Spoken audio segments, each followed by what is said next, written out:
Okay, so let's start. So today's topic is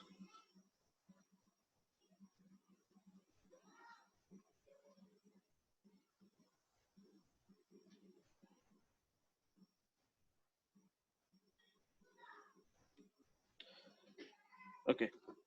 So in this, if you want to ask any question, you can use chat. So I will get the hint that you want to ask any question. Okay.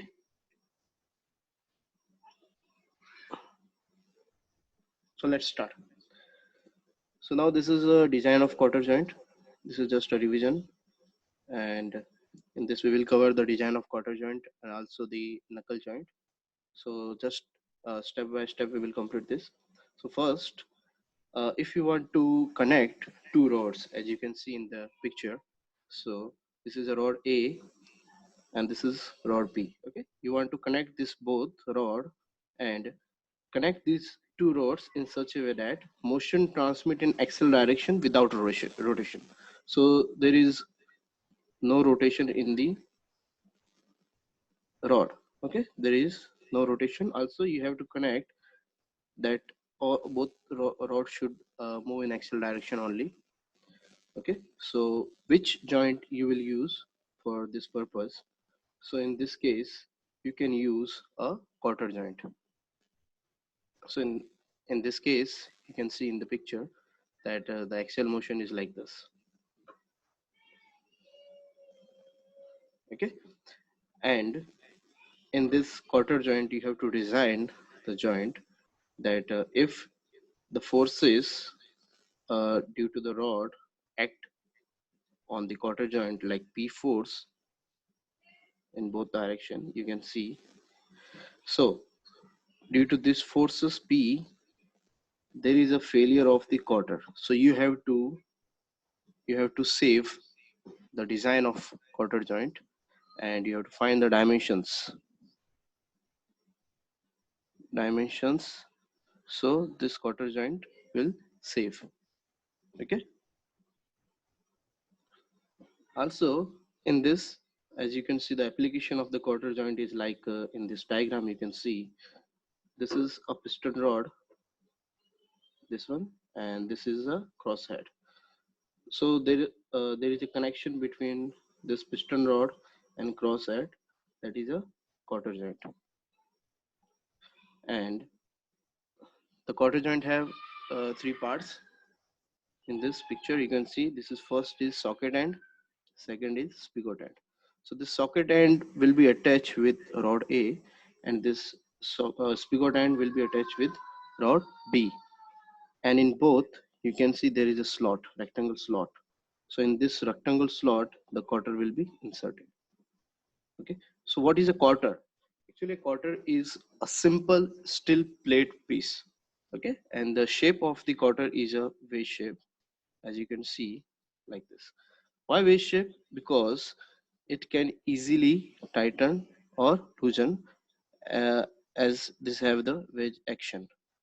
So you can easily tighten and loose the cotter, and the assembly of cotter will be like this. Okay, so this is assembly, and in this you can see this is a rectangle slot, okay, on a socket, and this is a rectangle slot on the spigot. So both will assemble and the cotter will inserted in the slot. So this is a complete, so this is a complete assembly of the cotter joint. Okay, there are further some assumptions, as this is a theoretical things. So in this we will consider some assumptions like we are designing this cotter joint on the basis of axial tensile force only. As you can see the direction of force is like this. So in this design we are taking axial tensile force, and yes, also the compressive force will be there, but at the end of the design we will check due to compressive force any failure is happening or not. So we will check that. So on the basis of tensile force only we will design these things, and later on at the end we will check uh, about the compressive force, that due to compressive force it's will fail or not, like that. And also in this you can see there is a second assumption is like the stress concentration due to the slot is neglected. Okay, why this is neglected? Because if we are taking all the things, then it will be very complicated. So in this, as you can see, this is a slot, and the forces is like this P. Okay, and in this the stress flow line will be like this. So this is a weaker part. Okay, so this is a weaker part because the area is minimum at this place. From this to this, the area is minimum. So we will not take any consideration due to the stress concentration, because we are taking some factor of safety, though that will be neglected. And also, as you can see here in this diagram, that as the cotter joint, as the cotter is inserted in this slot, then there is a tightening force on the cotter, and due to that tightening force, the cotter and this socket and spigot will get some contact stresses because of tightening of the cotter. So that's also will neglected, because we will not consider anything due to the initial tightening of the cotter.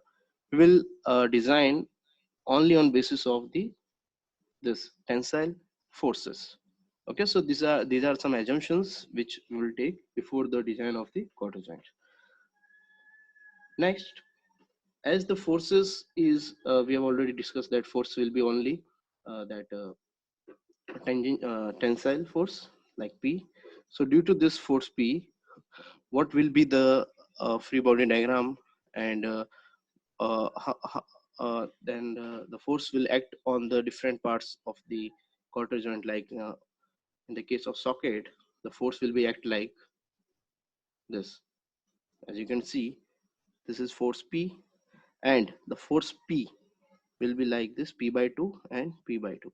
So overall, this is P, as you can see, and this overall, this is P. So this is a tensile force. Okay, so this is a tensile force, and in case of spigot, as you can see, this is P. Okay, and in this side only, again this is a P. So this is again a tensile force. Okay, so in this design for socket, we will take a tensile force. Also for spigot, we will take a tensile force. But in case of cotter, as you can see, this is the force P, P, and P. So in this, there will be failure of the failure can be of two type. One is by shear, we can say shear, and second one will be due to bending.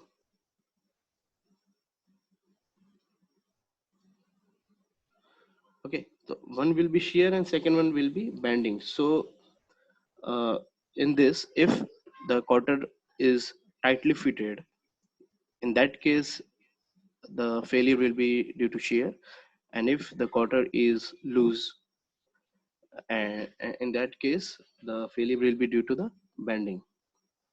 Okay, if you have any doubt, then you can write in a chat, so I can understand that student have some doubt, so I will just give you the answer of that.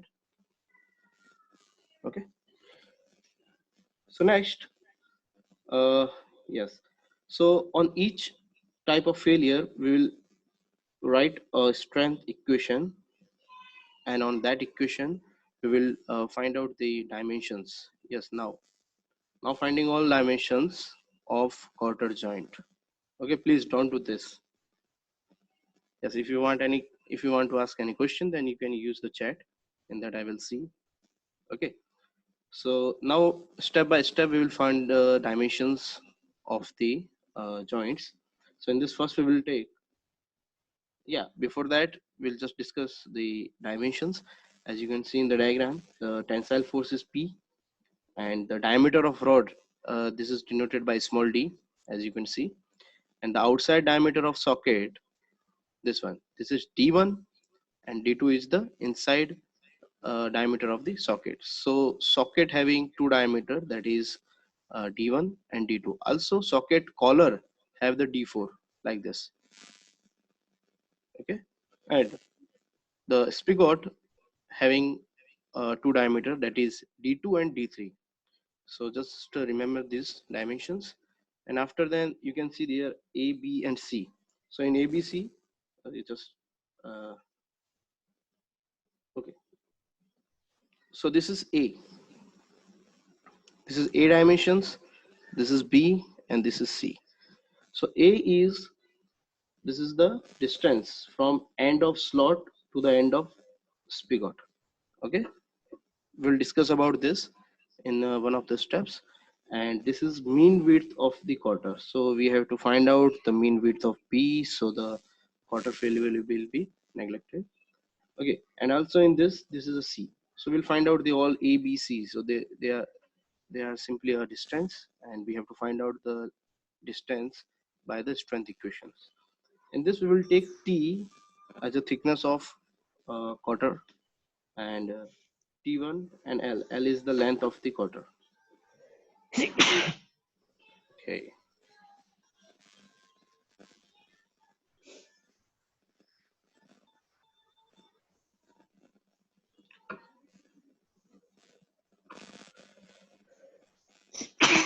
Okay, Mosam, you can mute your or microphone.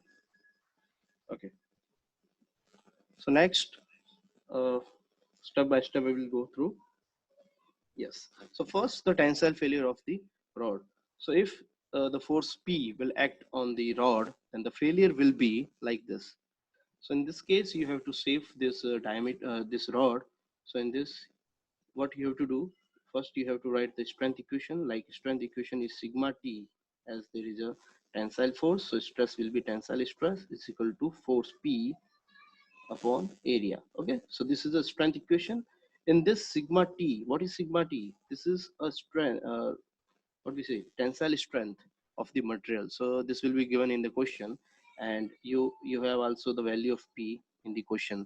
So sigma T, you know the sigma T, you know P. So by this equation you can find out the area. Okay, and the area of this rod is simply area of circle, that will be pi by 4 d square.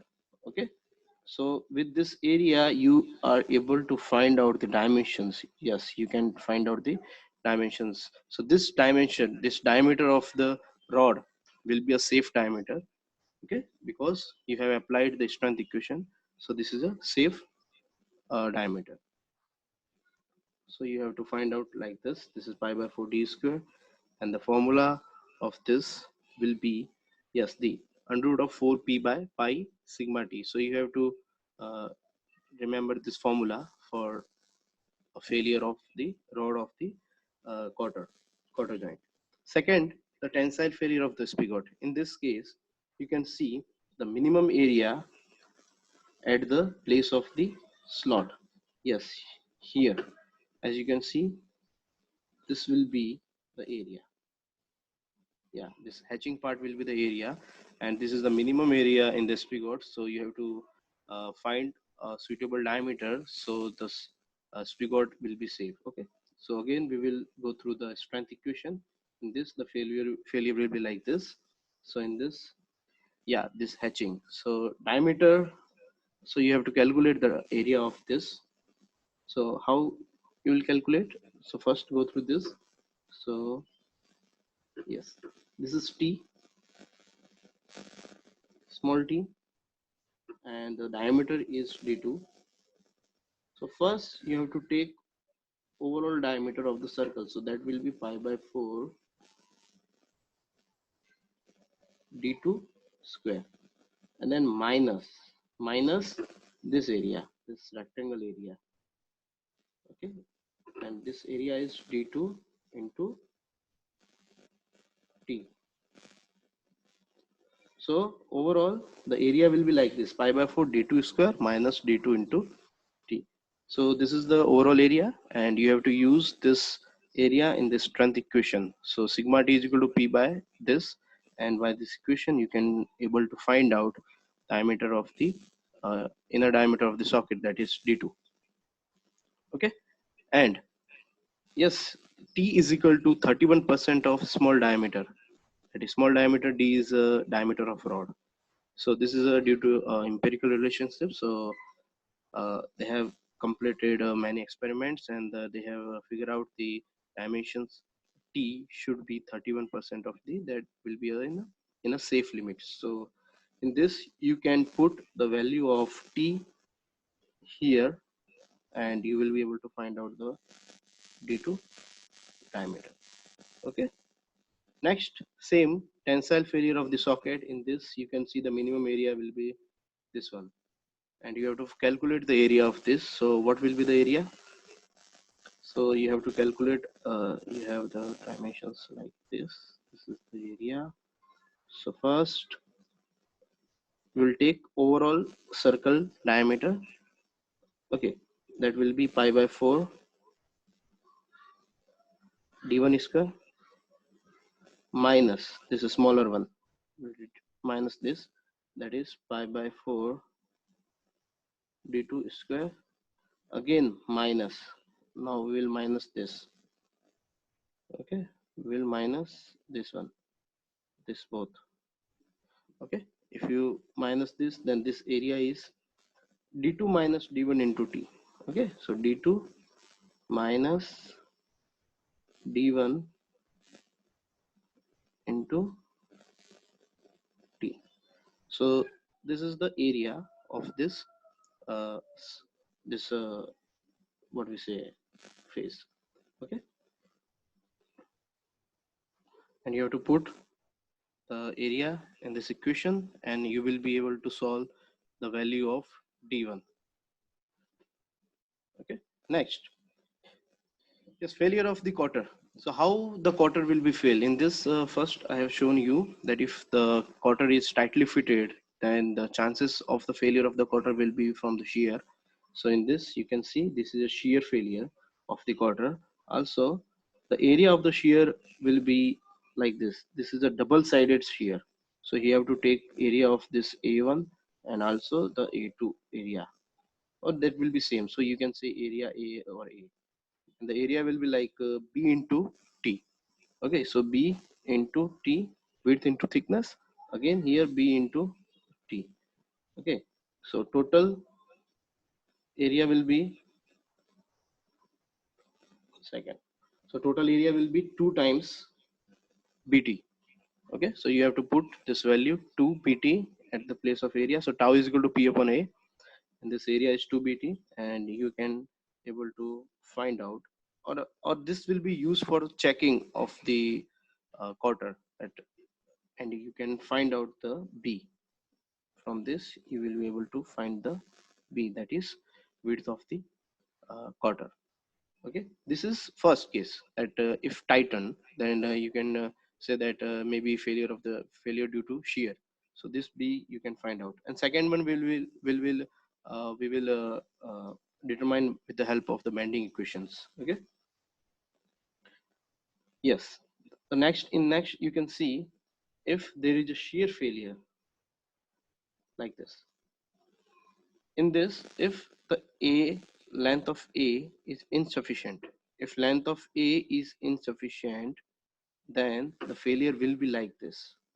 So you have strength, you already you have determined the diameter for this. The diameter is d2. Okay, in that d2, this spigot is having strength for tensile load, but this portion is maybe failure due to shear. So you have to find out minimum length of a. In that case, the portion of this will be safe. So you have to find out the length a, and in that, this is again a double shear, then you have to take 2 times a d2. Okay, and with the help of this you can find out the dimensions a. So the spigot will be safe in shear failure also. Next, same, the spigot, sorry, socket failure will be like shear. Then in that case you have to find out the area of this, and you can find out the dimension c. So one A you have find out for the spigot, C you have to find out for the socket, and B, that is mean width of the cotter. And this is next, that is crushing. Yeah, compressive stresses will be there, or you can say the contact stresses will be there. So maybe a failure due to compressive, so you have to find out this. Yeah, you have to find out the area, this, and the area will be d2 into t. Okay, you have all the dimensions, you have sigma c, you have p, you have t, you have d2. You only have to check whether this area is crushing or not. So you have to check.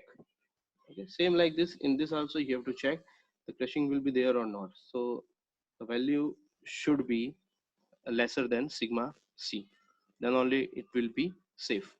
So this p by 2, this p by d2, d4 minus d2 into t, the value of this whole value should be less than this.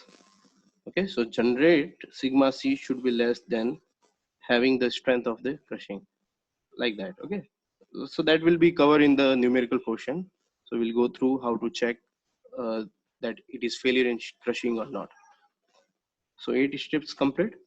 Now last, that is bending failure of the quarter. So we have to find out the dimensions of the mean width of the quarter with the help of this bending equation.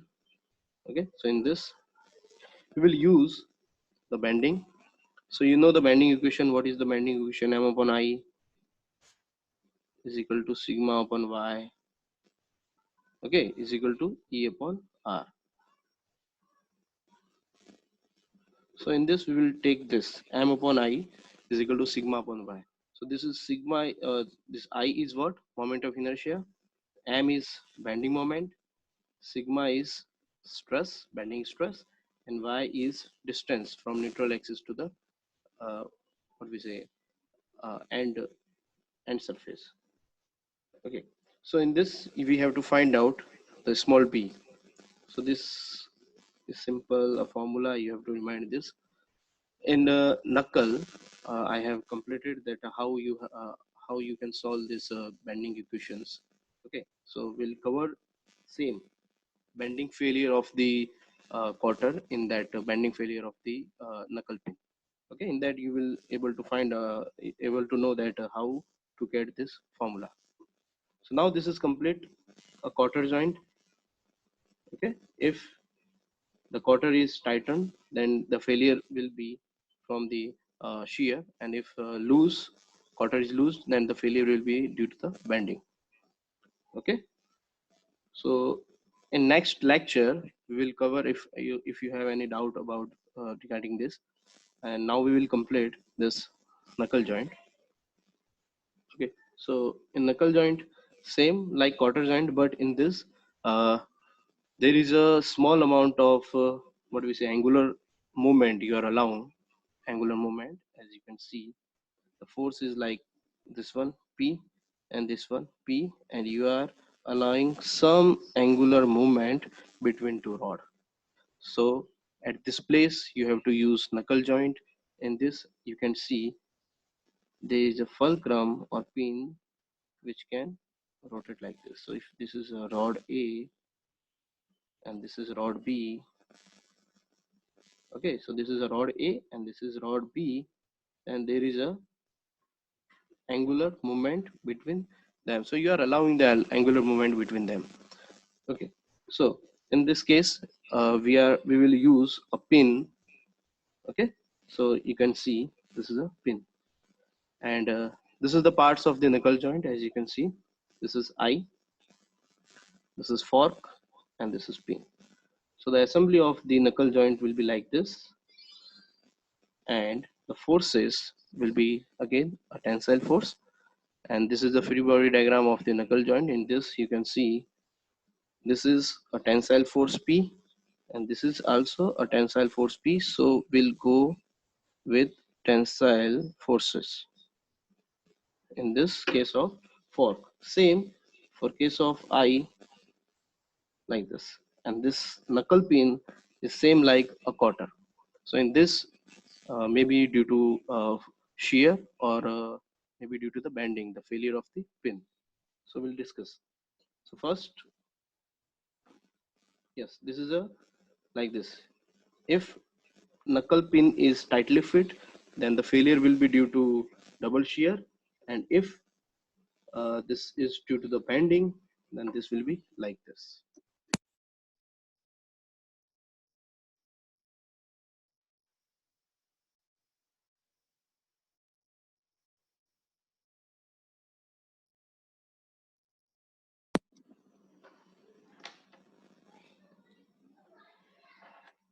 Okay, so next, so this will be failure of okay, complete.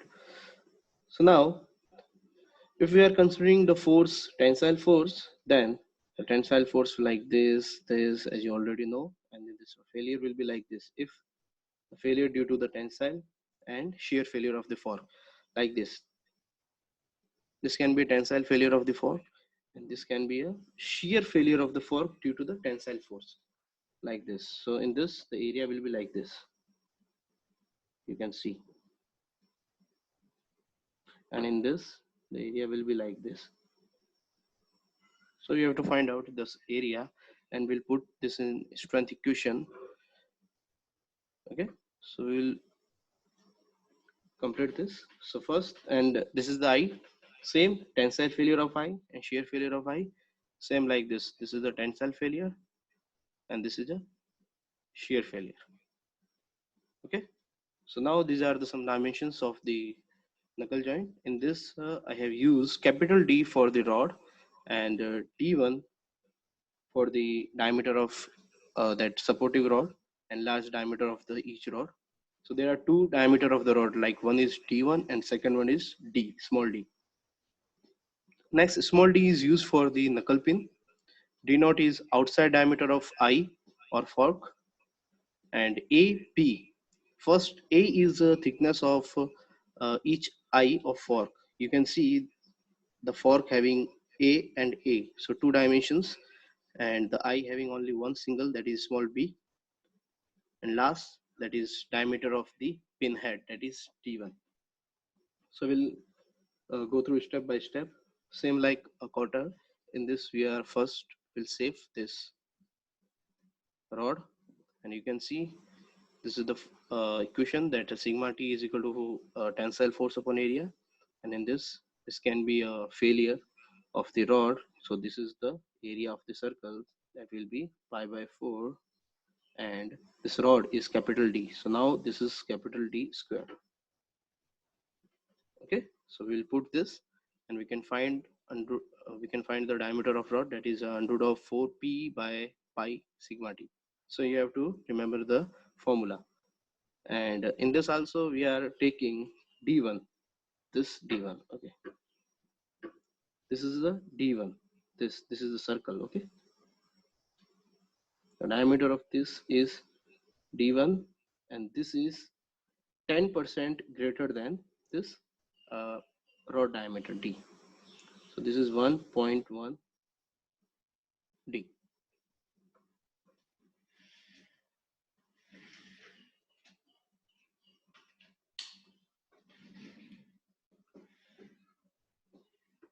Okay, so you can find out capital D and also D1.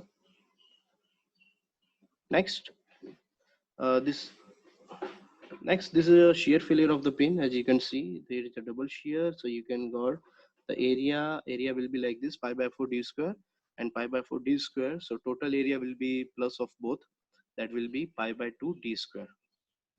Okay, so in this you can find the diameter by under root of 2p by pi tau. And second one, that is crushing. So in this crushing case, you have to take the projected area, because this is a circular pin. So you have to project the area of this on a plane. So you will get B into D. That B is the portion of the eye, and D, small d, is the diameter of pin. So you have to take this projected area, that is BD. And same like in this case of fork, you have to take the projected area like this, A into A into D plus A into D, so 2AD. So just remember this. In case of I, you have to take B, like P divided by BD, and in case of fork, you have to replace P by 2A. In all case of fork and I, you have to just replace B by 2A and you will get the same formula for the fork. So this is a bending failure of pin. So just solve this. Okay. So in this is bending. Okay. This is P by 2. This is a force P by 2. P by 2. So what is bending moment M? That is force into length L. Okay. So in this P by 2 into this is total length, because the maximum bending will be at this place, as you can see.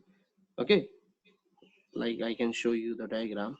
The maximum bending will be here only. Okay, so you have to find out at this place what is the bending moment. So P by 2, this force into this distance, so this distance will be, this is half of B and X, so B by 2 plus X. Okay, so what is X? X is A by 3, and what is this one is B by 2, and this multiply with P by 2. Okay, so first here you can see P by 2 into B by 2 plus X. So this is first moment due to this. Second one is this P by 2. This will resist this moment, so we will take minus, and this distance is Z. So we'll take force into perpendicular distance, that is P by 2 into Z in this place. And after solving this, you will get this MB is equal to P by 2, P by 4 plus A by 3. And you have to use this in bending equation. As we know, the bending equation is M upon I, sigma upon Y, E upon R. So you can use simply sigma B is equal to My upon I. Okay. And in this Y is this distance from center to extrememost fiber, that is D by 2, and this M is the bending moment, and the I of the circle is pi by 64 d4. So after solving this, you will get this sigma B is equal to this. Okay, so by this formula you will be able to find the dimensions. Okay. Okay, next is tensile failure of I. So simply you can see this is the strength equation, that is sigma T is equal to force upon area, and this area is, what will be the area? Yes, I will. Okay, I will show you. So first you have to take overall area. This is D naught into B. After then you have to minus this area. Okay, so minus this D into B. So you can say the B is common, and D naught minus D. Okay, so by this equation you will be able to find out this strength equation, that is sigma T is equal to P upon B D naught minus D. Same in this, you can see the sigma T is equal to P upon B D naught minus D, and in case of fork you have to just replace this B with 2A. Just remember this. Okay, so I'll just complete this and you will. Okay, this is again in a failure of I, not in this, in this.